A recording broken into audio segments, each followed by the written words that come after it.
Vous ne le savez peut-être pas, le 3 juin marque la journée mondiale du pied beau, l'une des déformations, j'y arrive, congénitales les plus répandues dans le monde. Si elle n'est pas soignée à temps, elle peut se transformer en lourd handicap et rendre la marche pratiquement impossible. Dans ce reportage, Christophe Pongui, Marcel Gassiélé et Lionel Mansa sont allés frapper à la porte du kinésithérapeute Alfred Luzolo Tomono pour plus d'éclairage sur cette malformation.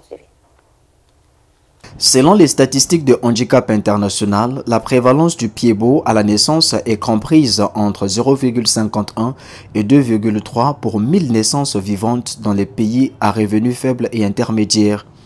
Le pied beau ne saura être le corollaire d'un sort ou d'une malédiction quelconque, comme cela est beaucoup répandu dans les sociétés africaines, mais plutôt une malformation congénitale, assertion que confirme le kinésithérapeute Alfred Luzolo Tomono. Les pieds beaux, premièrement, ce qu'il faut savoir, c'est une malformation congénitale. Donc ça veut dire qu'on est avec des causes, généralement des causes idiopathiques, qui est la première cause, et les causes secondaires. Idiopathique, ça veut dire sans cause connue.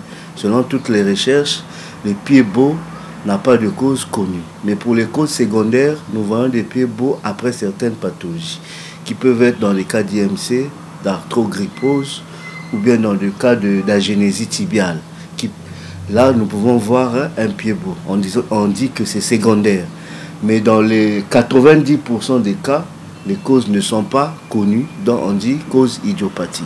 Avec le programme Ensemble pour un Congo sans handicap dû au pied beau, la prise en charge de cette déformation de naissance est effective sur l'ensemble du territoire national.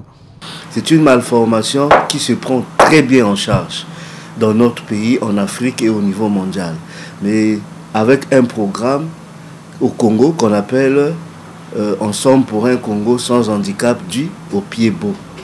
Et ce programme prend gratuitement ces enfants jusqu'à la récupération parfaite. Donc c'est pour dire qu'il n'y a pas à incriminer. Aujourd'hui, dans nos familles, certaines pensent que ce sont des sorts, ce sont des sirènes, ce sont des sorciers. Non, il n'y a pas à incriminer un parent dans la famille. C'est quelque chose qui vient à la naissance, mais qui se traite correctement. L'essentiel que les parents puissent respecter les programmes de rendez-vous et de prise en charge, et on arrive jusqu'à avoir une guérison parfaite. Nous avons des sites de prise en charge. À Pointe-Noire, le premier site, c'est la maison de l'ADRBE qui est derrière le marché Faubourg, et le deuxième site est à l'hôpital de Tchétché. Vous pouvez venir avec ou sans orientation, l'équipe va vous recevoir et vous prendra en charge. Toutefois, si le pied beau n'est pas soigné à temps, il peut se transformer en lourd handicap et rendra la marche pratiquement impossible. Le pied beau, quand ce n'est pas pris en charge à temps, ça laisse une déformation à vie.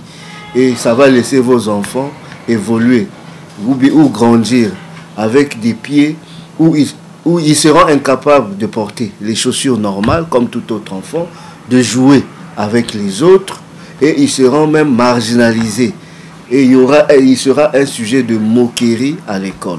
D'où la prise en charge précoce est très importante, parce qu'elle vous donnera, l'enfant va redevenir à la vie normale. Et il sera capable de vaquer à toutes les occupations scolaires, le travail, les activités dans le quartier ou à domicile. Il sera capable de le faire sans problème, parce que son pied sera totalement corrigé.